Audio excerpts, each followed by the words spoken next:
कहानी की शुरुआत होती है ग्राहम फैमिली से। घर में एक बूढ़ी औरत की मौत हो चुकी है। नाम है एलन। वो इस परिवार की दादी थी। एलन की बेटी है एनी, एनी का पति स्टीव और उनके 2 बच्चे, बेटा पीटर और छोटी बेटी चार्ली।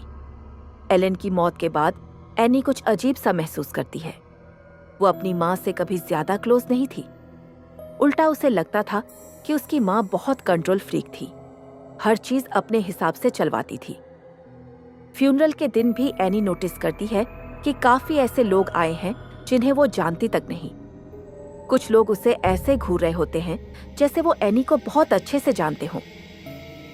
एनी का घर अंदर से भी थोड़ा अजीब है। वो मिनिएचर घर बनाती है, छोटे छोटे मॉडल्स, और ध्यान से देखो तो वो मॉडल्स उसी घर जैसे होते हैं जिसमें वो खुद रहती है। इधर छोटी बच्ची चार्ली भी नॉर्मल नहीं है।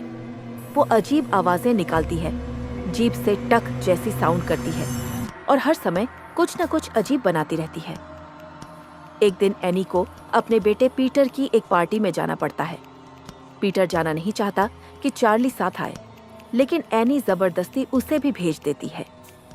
पार्टी में चार्ली को एलर्जी होती है।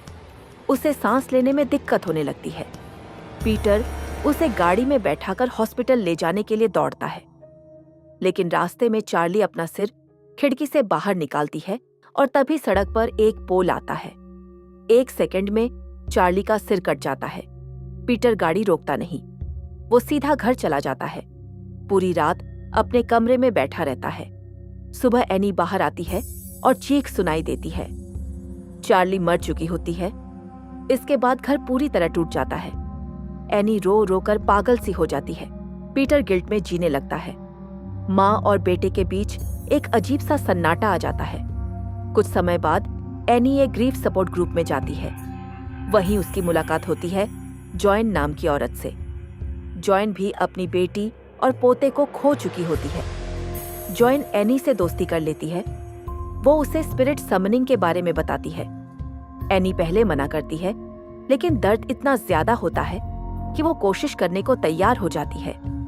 जॉयन के बताए तरीके से एनी घर में स्पिरिट बुलाने की कोशिश करती है और यहीं से चीजें और बिगड़ने लगती हैं। घर में अजीब अजीब आवाजें, चीजों का अपने आप हिलना, पीटर को स्कूल में हेलुसिनेशंस और एनी को अपनी माँ और चार्ली की झलक दिखने लगती है। एक रात एनी नींद में उठती है और अपने पति और बेटे पर पेट्रोल डाल देती है। आग लगाने ही वाली होती है कि अचानक जाग जाती है। अब एनी को लगने लगता है कि यह सब उसकी माँ की वजह से है। वो दादी का सामान खंगालती है और उससे एक पुरानी किताब मिलती है। उसमें लिखा होता है एक डीमन के बारे में, पाइमोन।